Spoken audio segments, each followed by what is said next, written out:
me llamó su madre. A las 3:30 de la madrugada.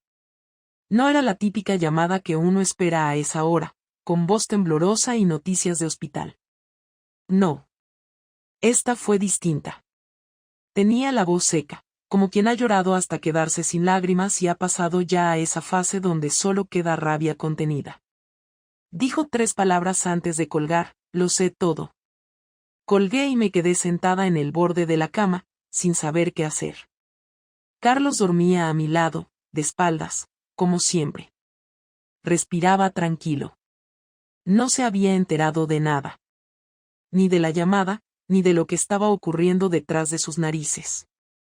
A esas alturas, yo tampoco sabía muy bien cuánto se sabía ni cómo lo sabían. Solo supe, al escuchar esa frase, que el castillo de naipes que había construido con tanto cuidado acababa de desplomarse. No estoy orgullosa de nada de lo que pasó. Ni siquiera puedo decir que me arrepiento por completo, porque sería mentira. Pero si me hubieras dicho hace un año que terminaría traicionando a Carlos, a mí misma, a la vida que habíamos construido, te habría dicho que estabas loca. Y sin embargo, aquí estoy. Contándotelo todo. Carlos y yo llevábamos casados 8 años. Nos conocimos en la universidad en Salamanca y nos mudamos a Madrid justo después de terminar la carrera. Él se metió de lleno en el mundo de la arquitectura, obsesionado con los planos, las proporciones, los silencios de los edificios. Yo, en cambio, acabé trabajando en el departamento de administración de una pequeña empresa de importaciones. Nuestra vida era cómoda, estable, aburrida. No fue de un día para otro. Fue lento, como una fuga de gas. Algo que no ves, pero te va intoxicando. Un día te das cuenta de que ya no te ríes como antes. Que los silencios no son cómodos, sino pesados. Que todo lo que dices es funcional. ¿Has pagado esto? ¿Has sacado al perro? ¿Has llamado a tu madre? Y entonces pasa algo. O alguien. En mi caso, se llamaba Marcos. No era más joven que Carlos, ni más guapo, ni más exitoso. Pero tenía algo que Carlos había perdido hacía años: atención. Me miraba cuando hablaba. Me escuchaba sin mirar el móvil. Y sobre todo, me hacía sentir como si todavía tuviera algo que decir, algo que ofrecer. Lo conocí en un curso de Excel que me obligaron a tomar en el trabajo. Yo no quería ir, pero fue en esas 3 tardes de PowerPoints y fórmulas que empezamos a hablar. Primero durante los descansos, luego por WhatsApp. Al principio todo era ligero, casi tonto. Un meme, un comentario sobre lo mal que explicaba el profesor, una recomendación de una serie. Y después vino la primera señal de peligro: me pillé esperando sus mensajes. Me ilusionaba ver su nombre en la pantalla. Me reía sola con lo que decía.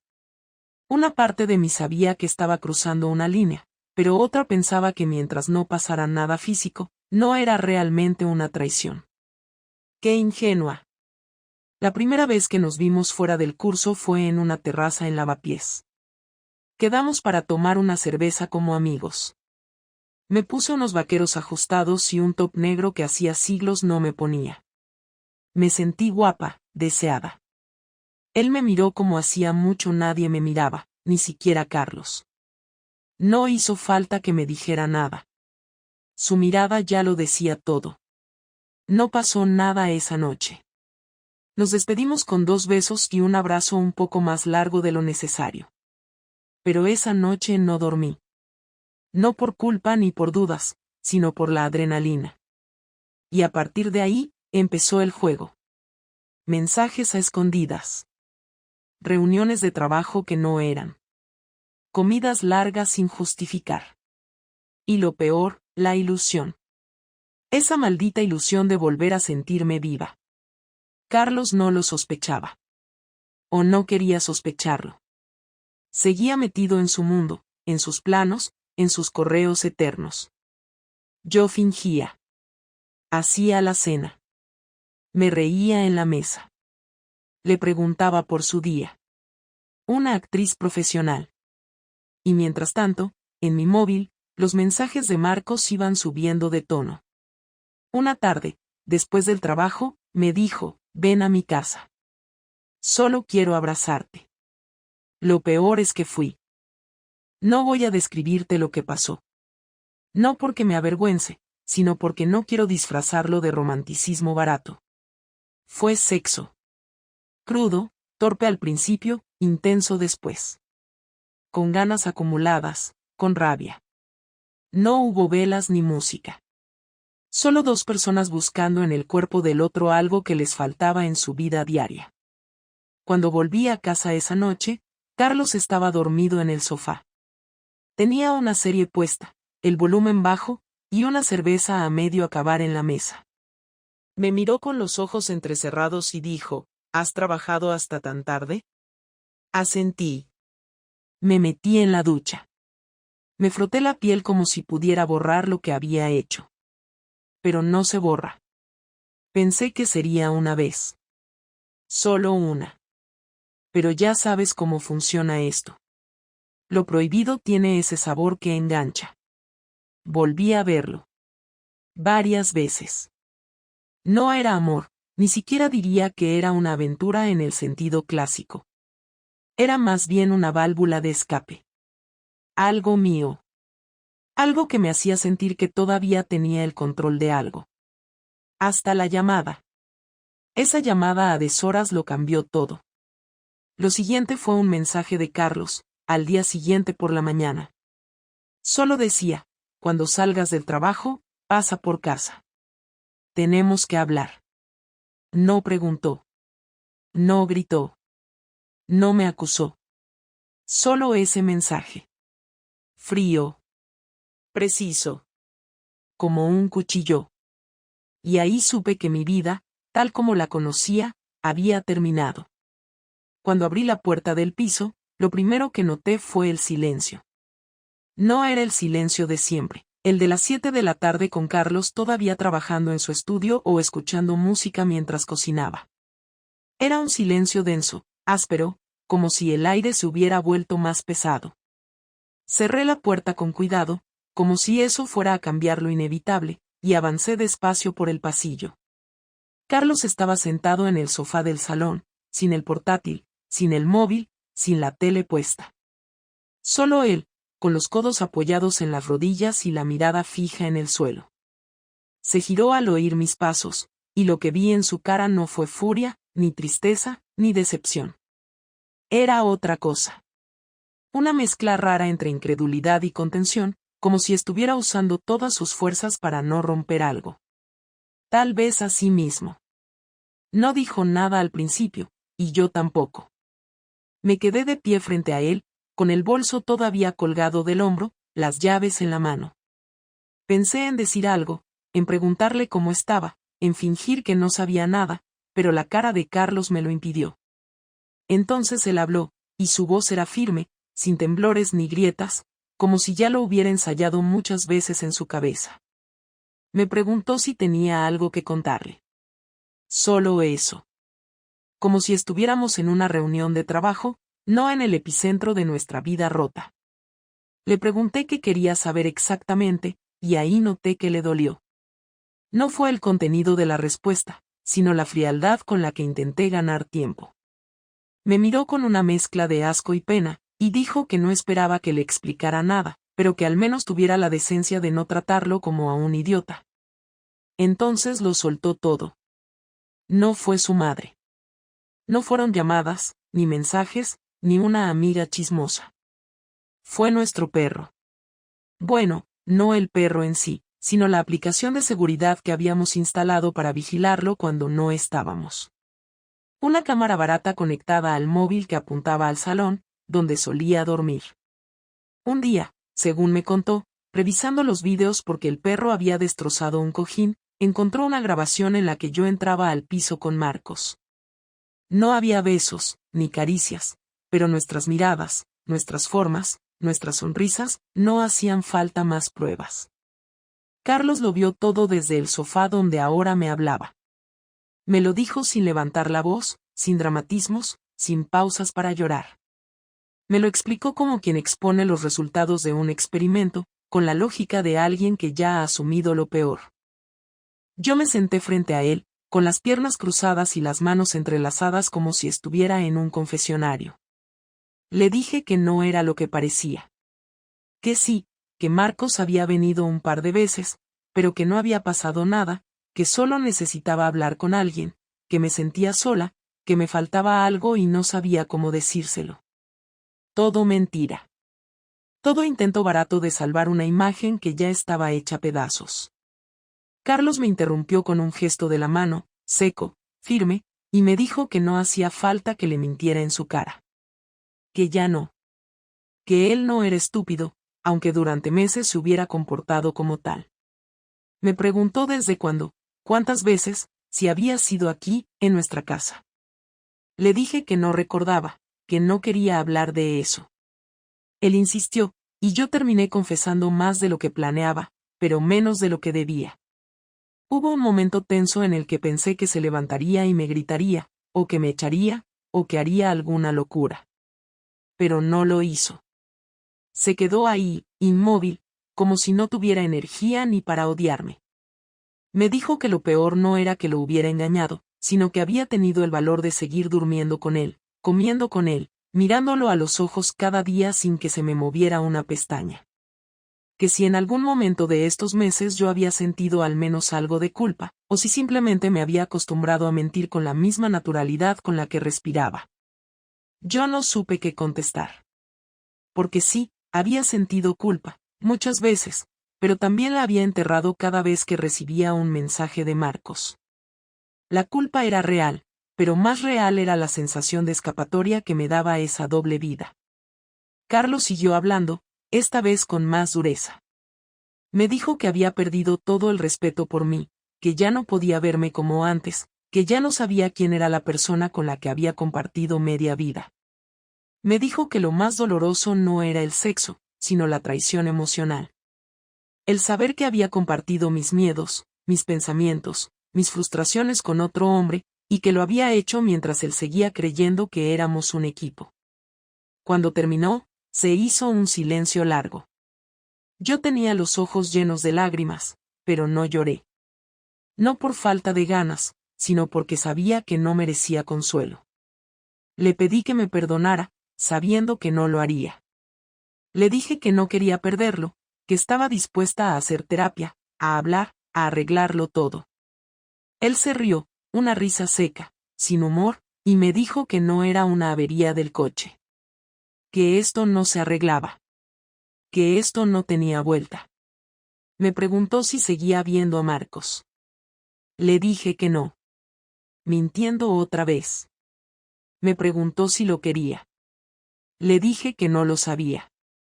Esa vez fue verdad. Porque no lo amaba, pero tampoco era algo pasajero. Era confuso. Carlos se levantó, fue a la habitación y volvió con una maleta. No la mía. La suya. Dijo que se iba unos días a casa de su hermana. Que no quería verme. Que necesitaba pensar, procesar. Me pidió que no lo llamara. Que no lo buscara. Que si tenía algo de dignidad, le daría espacio. Me quedé sola en el salón, con la puerta todavía temblando del portazo.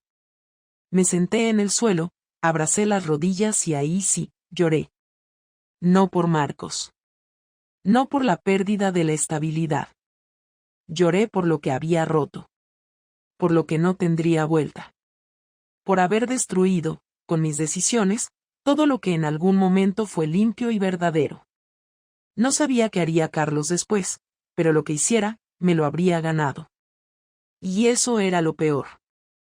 Los primeros 3 días después de que Carlos se marchara fueron como un castigo silencioso. No había gritos, ni mensajes, ni escenas dramáticas. Solo el eco de una casa que de repente se sentía enorme y ajena. El olor de su colonia seguía flotando en el pasillo, sus zapatillas seguían junto al mueble de la entrada, pero la energía de su presencia se había evaporado. Cada sonido, cada sombra, me recordaba lo que había hecho. Intenté seguir mi rutina como si nada hubiera pasado. Fui al trabajo, fingí estar bien, hablé con mis compañeras sobre cosas irrelevantes, pero en mi cabeza solo resonaba su voz diciéndome que no lo llamara. Cada vez que sonaba el teléfono, el corazón se me disparaba, pero nunca era él. Pensé en escribirle, en explicarle mejor, en decirle que todo había sido un error impulsivo, que no lo había hecho por venganza ni por aburrimiento, pero no lo hice. Tenía miedo de que el silencio se rompiera y me dijera lo que ya sabía, que no quería saber más de mí. El cuarto día, cuando ya empezaba a aceptar que tal vez no volvería, escuché las llaves girar en la cerradura. Me levanté del sofá como si me hubiera despertado de un sueño largo. Carlos entró, vestido de forma impecable, sin la barba de días que solía dejarse cuando estaba estresado. Traía una carpeta en la mano. Me miró sin saludar. Dijo simplemente que necesitábamos hablar y que quería hacerlo con la cabeza fría. Le dije que sí, que claro, que lo que hiciera falta. Me temblaban las manos, pero intenté no mostrarlo. Se sentó frente a mí, en el mismo lugar donde me había enfrentado días atrás. No parecía el mismo. Había algo distinto en su mirada, una especie de claridad que me asustó más que la ira. Me dijo que había estado pensando mucho, que había pasado por todas las fases posibles, negación, rabia, tristeza, resignación. Que había hablado con su hermana, con su mejor amigo, incluso con un abogado, aunque todavía no había decidido nada. Yo tragué saliva y le pedí que me escuchara antes de tomar cualquier decisión. Asintió con un gesto, como quien concede un último intento por cortesía, no por esperanza. Le conté todo. Sin adornos, sin mentiras. Le dije que con Marcos me sentía viva, que no lo amaba, pero que me hacía sentir que aún existía, que alguien me miraba con atención. Le expliqué que no fue premeditado, que no lo busqué, que simplemente ocurrió y no supe detenerlo. Le hablé del vacío, de la rutina, del silencio entre nosotros, de las noches en las que me acostaba al lado de un hombre que parecía estar en otro planeta. Mientras hablaba, Carlos me miraba sin pestañear, con el rostro serio, los labios apretados. Cuando terminé, guardó unos segundos de silencio antes de responder. Me dijo que entendía lo que decía, pero que no lo justificaba. Que él también había tenido épocas de sentir que nuestra vida se volvía plana, que el trabajo lo absorbía, que la rutina nos había comido, pero que nunca se le pasó por la cabeza buscar a otra persona. Me dijo que lo que más le dolía era que yo había tenido la oportunidad de hablar, de pedirle que cambiáramos cosas, de decirle que estaba mal, y que no lo hice. Que preferí mentirle. Intenté responder, pero él no me dejó. Su tono cambió, subió de volumen. Me dijo que había repasado una y otra vez los últimos meses, intentando recordar cada detalle, cada gesto, cada noche que llegué tarde, cada excusa, cada sonrisa fingida. Que ahora todo encajaba y que eso era lo que más lo destrozaba, porque cada mentira mía se había convertido en una mancha sobre un recuerdo que antes era bonito.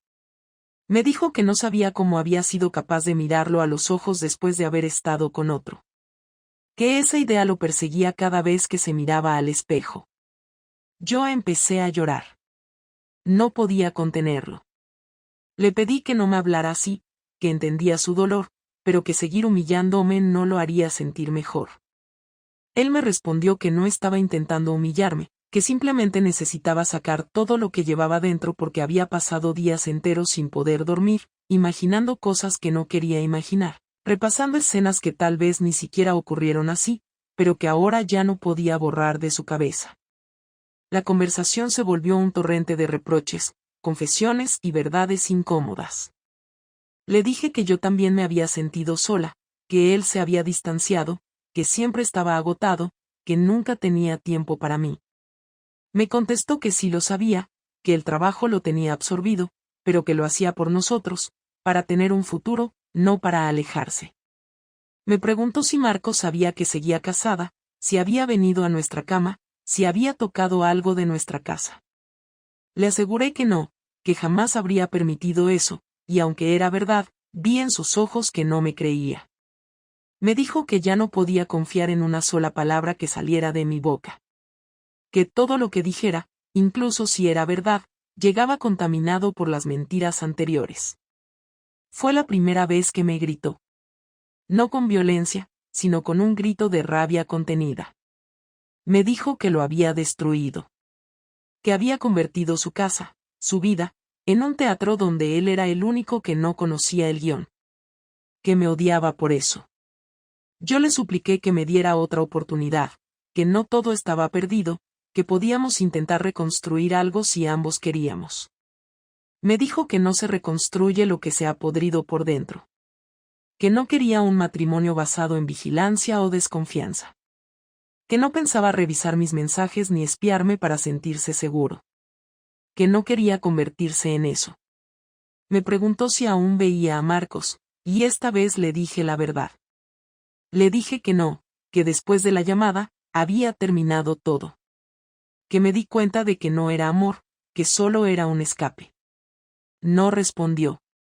Se levantó y empezó a caminar por la habitación, con las manos en la cabeza.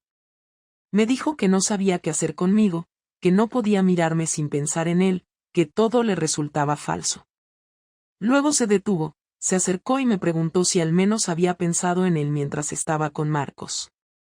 Le dije que sí, que muchas veces, y que eso me hacía sentir peor. Se rió con incredulidad y dijo que era absurdo, que yo no entendía nada, que no podía pretender consolarlo con eso. Cuando por fin el silencio volvió, los dos estábamos agotados. Teníamos la cara hinchada, la garganta seca. Me pidió que le diera espacio, que no intentara forzar nada, que no hablara con su familia ni con nadie en común. Dijo que ya se encargaría de decidir si quería divorciarse o no, pero que de momento no soportaba la idea de dormir bajo el mismo techo que yo. Me pidió que me quedara en casa, que él buscaría otro sitio. Dijo que no lo hacía por generosidad, sino porque no soportaba verme recoger mis cosas como si fuera una desconocida. Antes de irse, me miró por última vez y me dijo algo que me dejó helada. Lo peor de todo es que, aunque quisiera odiarte del todo, no puedo. Y eso me jode más que todo lo demás. Esa frase me atravesó más que cualquier grito. Lo vi salir por la puerta y supe que algo se había roto definitivamente, aunque todavía no lo dijera. Me quedé en el salón, con la sensación de que el aire pesaba más de lo normal. Durante horas repasé cada palabra, cada gesto, intentando encontrar un punto de esperanza. Pero no lo había. Solo quedaba el silencio, ese silencio nuevo que no era calma, sino castigo. Al día siguiente, cuando me levanté, su cepillo de dientes ya no estaba, sus camisas tampoco. El armario se veía vacío, y por primera vez, la casa parecía un lugar sin vida. Y aún así, una parte de mí seguía esperando que volviera. Porque por muy rota que estuviera la confianza, seguía existiendo una conexión que no sabía cómo apagar. No era amor en el sentido bonito, era dependencia, culpa, costumbre o todo a la vez. Pero seguía ahí, latiendo en el fondo, recordándome que lo que viene después sería mucho peor que todo lo anterior. Porque cuando un hombre traicionado deja de gritar, es cuando empieza a planear. No me escribió ni una sola vez durante 2 semanas. Ni un mensaje, ni una llamada, ni un correo. Al principio pensé que necesitaba tiempo para procesar todo, que era normal ese distanciamiento, pero a medida que pasaban los días y no sabía absolutamente nada de él, el silencio empezó a convertirse en una tortura. Fui a su estudio un par de veces, pero lo habían visto muy poco. Pregunté a su hermana, y me dijo que estaba bien, que no quería hablar con nadie y que por respeto a su decisión, me mantuviera al margen. No insistí. No por respeto, sino por miedo. Porque intuía que ese silencio no era casual, y que si no decía nada, era porque ya lo estaba diciendo todo con sus actos. Al día 17, volví del trabajo y encontré en la mesa del salón un sobre blanco con mi nombre escrito con su letra. No estaba cerrado, no tenía firma, ni explicación. Dentro, había una lista. Una hoja, impresa, con varias frases cortas que al principio no entendí, pero después, al leerlas 2 o 3 veces, me di cuenta de que eran nombres de personas, lugares y fechas. Me quedé sentada durante varios minutos, sin entender el propósito del documento, hasta que encontré al final una línea en negrita que decía, ahora ya sabes lo que se siente. Tardé poco en entenderlo. Carlos había hablado con gente, había investigado, había armado su propia red de información, y lo más probable es que se hubiera puesto en contacto con Marcos. Pero eso no era lo importante. Lo importante era que en esa lista estaban cosas que nadie más sabía. Conversaciones que yo solo había tenido con él.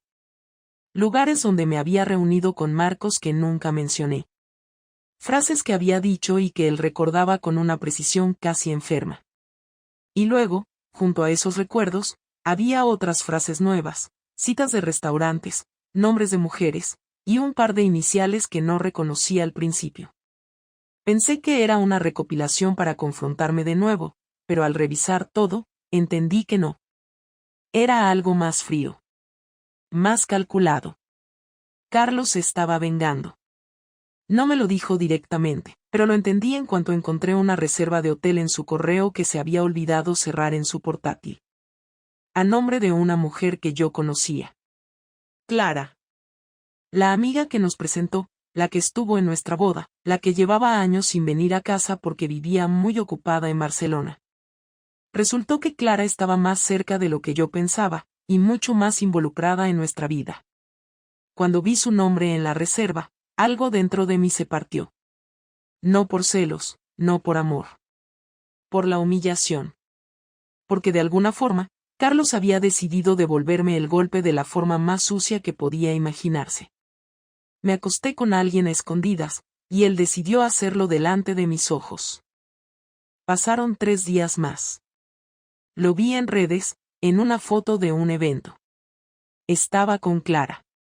No se estaban besando ni abrazando, pero la cercanía entre ellos no dejaba lugar a dudas. Ella tenía la mano apoyada en su espalda, él la miraba con una sonrisa que yo no veía desde hacía años. Sentí una mezcla de rabia, tristeza y algo que no supe identificar.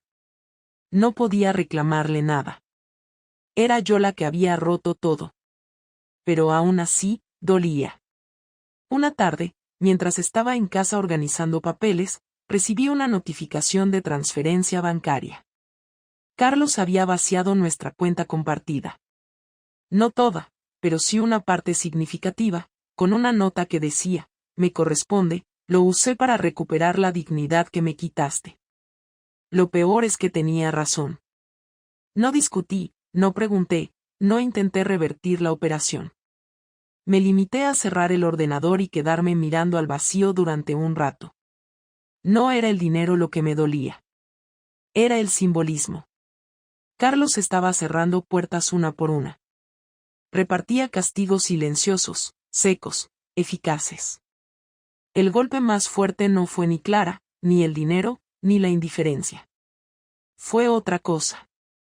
A los pocos días, fui a casa de mis padres a comer. Ellos ya sabían que algo iba mal, pero no los había puesto al tanto de los detalles. Durante el almuerzo, mi madre se levantó para buscar algo en su habitación y volvió con una carta. Una carta escrita por Carlos. Había ido a su casa, sin avisarme, y les había contado todo. Con detalles. Les dijo que me había sido infiel, que había intentado arreglarlo, que no se sentía capaz de continuar con alguien en quien ya no confiaba. Lo hizo sin dramatismos, sin insultos, sin exageraciones. Fue educado, fue claro, fue demoledor. Mi padre no dijo nada durante toda la comida. Mi madre me miró como si no me reconociera. Cuando terminó, se fue a su cuarto y no volvió a salir. Me quedé sola en el salón, comiéndome las uñas, intentando tragar una vergüenza que no pasaba. No era solo que mi matrimonio estuviera muerto. Era que ya no tenía cómo ocultarlo. Carlos me había arrancado la máscara. Frente a todos. Frente a mi familia, frente a nuestros amigos, frente a mí misma. Intenté llamarlo esa noche. Necesitaba que me dijera por qué lo había hecho. No por qué me había dejado, sino por qué había decidido exponerme de esa forma. Me contestó después de 2 intentos. Su voz era fría. Me dijo que no se trataba de venganza, sino de justicia. Que durante meses yo tuve el poder en mis manos. Que fui yo la que jugó con los silencios, con la apariencia, con la imagen de pareja perfecta. Que ahora me tocaba a mí sostener la verdad frente al mundo. Me dijo que no lo hizo para hacerme daño, sino para dejar claro que él no era el tonto de la historia. Que si había una narrativa que contar, él también merecía voz. Le pregunté si estaba con Clara. Me dijo que no. Que Clara era simplemente alguien que lo escuchó cuando nadie más lo hacía. Que si lo estaba usando para lastimarme, no era su intención. Que ya no tenía nada que probarme. Que solo quería rehacer su vida y que, a partir de ese momento, cada uno siguiera su camino. Le pregunté si pensaba divorciarse. Me dijo que sí. Y ahí terminó la llamada. Esa noche dormí en el sofá. No porque no pudiera ir a la cama, sino porque la cama me dolía.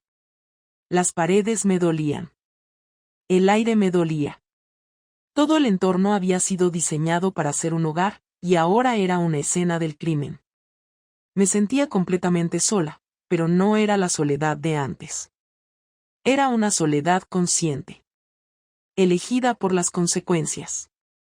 Cada rincón de la casa parecía observarme en silencio. No lloré. No grité. Solo existí, sin saber muy bien cómo seguir. Al día siguiente, empecé a hacer las maletas. No porque me hubiera echado, sino porque entendí que ya no tenía sentido seguir en un lugar que me recordaba cada día lo que había perdido. Carlos me había dejado sin nada, sin él, sin imagen, sin excusas. Me había devuelto exactamente lo que le di, pero multiplicado por 1000. Y en el fondo, sabía que se lo merecía. Pasó casi un mes desde que Carlos se fue. No volvió a escribir, no volvió a aparecer, no preguntó por mí ni siquiera a través de su hermana, que solía ser el único puente cuando estábamos mal. Yo tampoco lo busqué. Al principio porque estaba demasiado dolida por lo que había hecho, después porque no sabía qué le diría si lo tuviera delante, y más tarde porque comprendí que cualquier contacto sin propósito solo alargaría el desgaste. Empecé a hacer vida en casa de mis padres, volví a ir al trabajo como un autómata, cumplía con lo justo, respondía a lo necesario. Me convertí en alguien gris. No porque quisiera castigarme, sino porque no me salía otra forma de estar. Cada lugar, cada conversación, cada silencio me recordaba a Carlos. A todo lo que fuimos. A todo lo que destruí. Una tarde, un martes cualquiera, recibí un correo suyo. No decía mucho. Solo preguntaba si podía pasar por casa el sábado por la mañana para recoger unas cosas que aún quedaban en el trastero. Firmaba con su nombre, sin cariño, sin frialdad, sin nada. Contesté que sí, que no habría problema.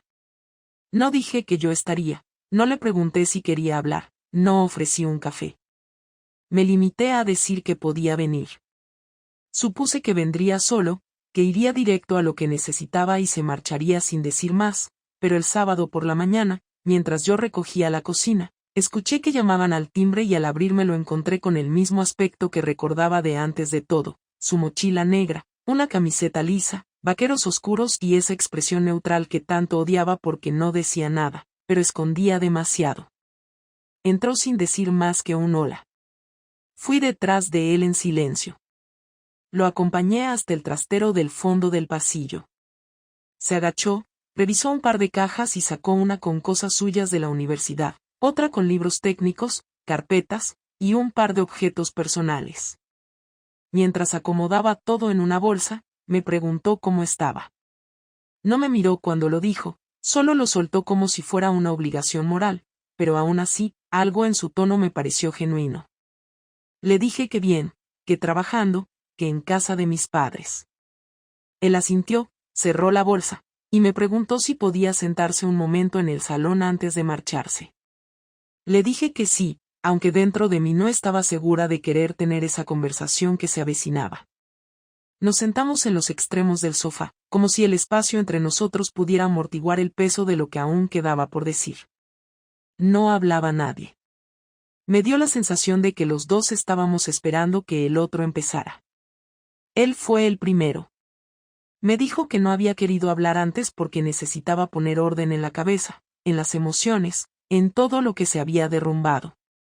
Que había sentido una mezcla de rabia, tristeza y confusión tan grande que cualquier palabra que saliera de su boca habría sido un error.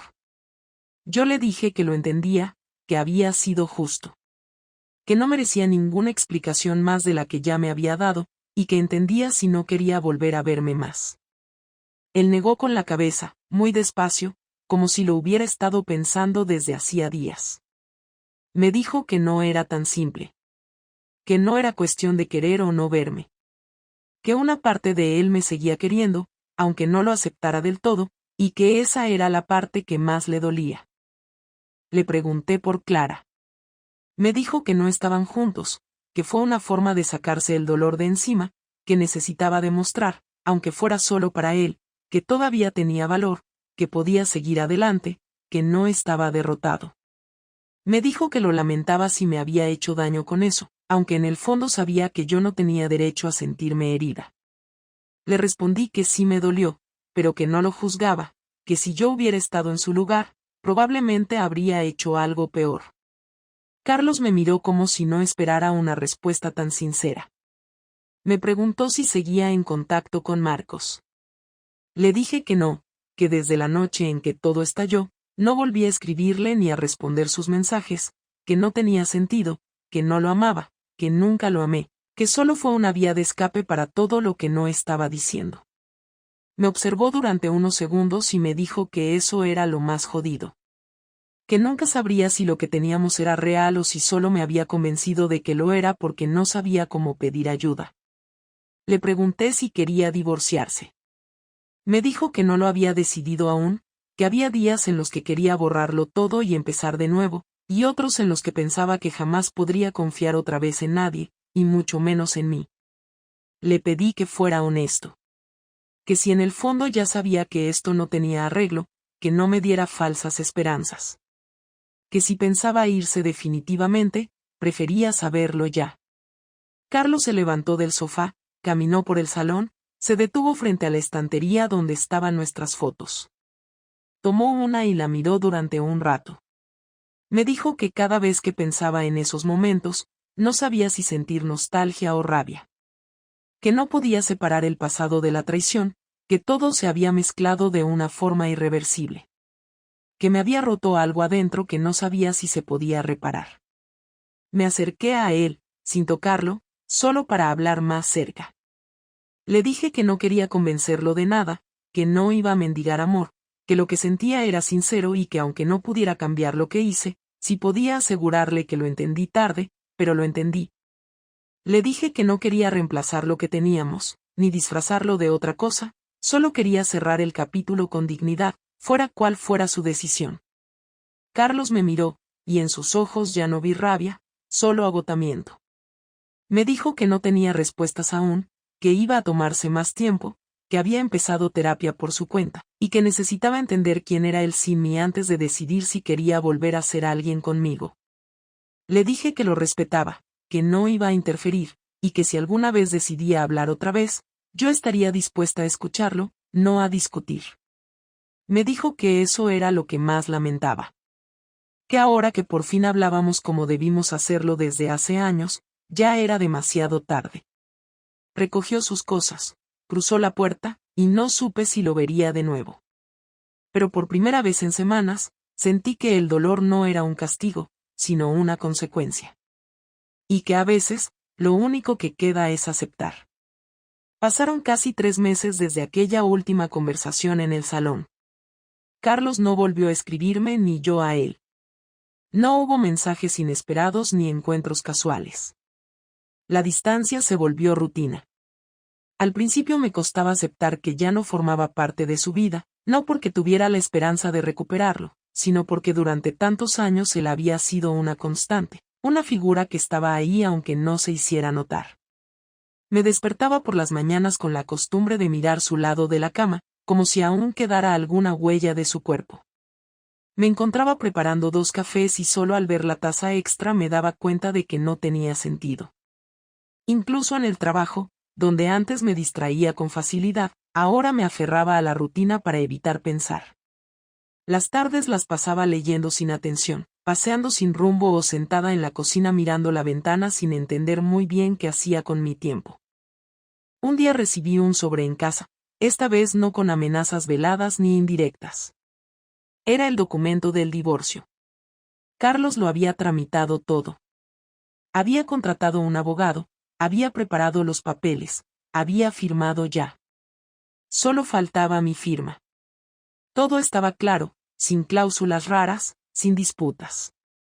Cedía el piso, no pedía nada, no había bienes que discutir. Lo leí 3 veces antes de tomar el bolígrafo. No me tembló la mano. No por frialdad, sino porque entendía que eso ya estaba resuelto desde hacía tiempo, que solo faltaba ponerlo por escrito. Fui al despacho del abogado que él había indicado, firmé delante de una secretaria que apenas me miró y salí sin mirar atrás. No fue un momento triste, fue un cierre necesario. Me bajé del ascensor, salí a la calle y caminé sin rumbo durante casi 1 hora. Ese mismo día, por la noche, decidí hacer algo que había estado evitando. Abrí el ordenador y escribí un correo para Carlos. No era una súplica ni un reproche. No era una excusa tardía ni una confesión nueva. Solo unas palabras finales. Le dije que ya había firmado, que agradecía el respeto con el que había manejado todo, incluso cuando habría tenido motivos para lo contrario. Le dije que entendía cada una de sus decisiones, incluso aquellas que me dolieron. Le dije que no esperaba una respuesta, pero que necesitaba cerrar con dignidad, con sinceridad. Le deseé que encontrara algo de paz, que pudiera volver a confiar en alguien. Cerré el correo sin releerlo y lo envié. No contestó. Y eso estaba bien. Poco a poco, empecé a reconstruirme. No fue una revelación ni un proceso rápido. No me levanté un día sintiéndome nueva. Fue lento, incómodo, a veces frustrante. Fui a terapia, no para justificarme ni para entender por qué hice lo que hice, sino para asumirlo. Para dejar de poner excusas. Empecé a escribir cada día lo que pensaba, sin filtros. Algunas veces me encontraba llorando a mitad de frase. Otras veces me sorprendía sintiéndome en paz. Me alejé de muchas personas. Algunas se fueron solas. Otras yo decidí dejarlas ir. Me quedé con las pocas que me hablaron con honestidad. No con compasión, ni con condescendencia, sino con verdad. Una amiga me dijo algo que nunca voy a olvidar, que ser la mala en una historia no te convierte en una mala persona para siempre, pero que hay que saber vivir con el daño causado. Me ayudó a dejar de ver mi historia como un desastre que me ocurrió y empezar a verla como algo que provoqué. No para flagelarme, sino para asumir responsabilidad. Volví a ver a Marcos una vez. Fue en una cafetería, por casualidad. Me saludó como si nada. Me preguntó cómo estaba, me dijo que estaba saliendo con alguien, que trabajaba en otro sitio, que ya no vivía en el barrio. Le respondí que me alegraba. No hubo tensión, ni deseo, ni conversación larga. Fue un encuentro neutro, sin emoción. Al salir, me di cuenta de que ya no había nada en mí que lo buscara. Que lo que había sentido no era amor, ni conexión, ni siquiera complicidad. Era una necesidad mal enfocada. Un síntoma de algo roto que yo no supe reparar a tiempo. Y eso también fue un cierre.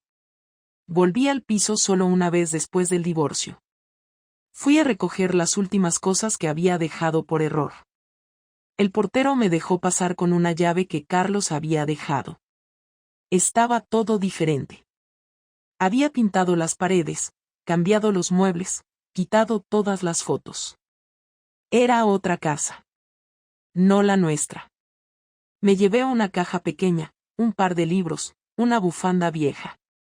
Al salir, dejé la llave sobre la mesa. Cerré la puerta y supe que no volvería. Hoy vivo en un piso más pequeño, cerca del trabajo. No tengo pareja, no estoy buscando una. No porque me haya vuelto escéptica, sino porque necesito estar sola un tiempo más. Sola de verdad. Sin mentiras, sin dobles vidas, sin silencios incómodos. Sola para aprender a reconocer mis vacíos antes de pedirle a otro que los llene. Hablo con mis padres con más frecuencia. La relación con mi madre ha sido difícil, pero poco a poco, con paciencia, hemos reconstruido algo. No será como antes, pero es suficiente. En el trabajo, he empezado a tomar responsabilidades nuevas. No por ambición, sino porque siento que es momento de moverme, de no quedarme congelada. A veces pienso en Carlos. No con nostalgia, ni con culpa. Pienso en lo que compartimos, en las cosas que hicimos bien, en lo que no supimos cuidar. Me gustaría saber si está bien, si ha vuelto a reír de verdad, si duerme tranquilo. No lo sabré, y eso también está bien. Hay historias que no tienen segundas partes. Hay errores que no se reparan, pero que dejan lecciones que cambian todo. No busco que nadie me perdone. No quiero comprensión. Solo quiero seguir adelante sin repetir lo mismo. La infidelidad fue un acto, pero lo que vino después fue una reconstrucción interna que todavía continúa. No soy la misma persona que hace un año. Tampoco quiero serlo. Me costó destruir todo para entender quién era realmente. Y si algo aprendí, es que a veces perderlo todo es la única forma de encontrarte.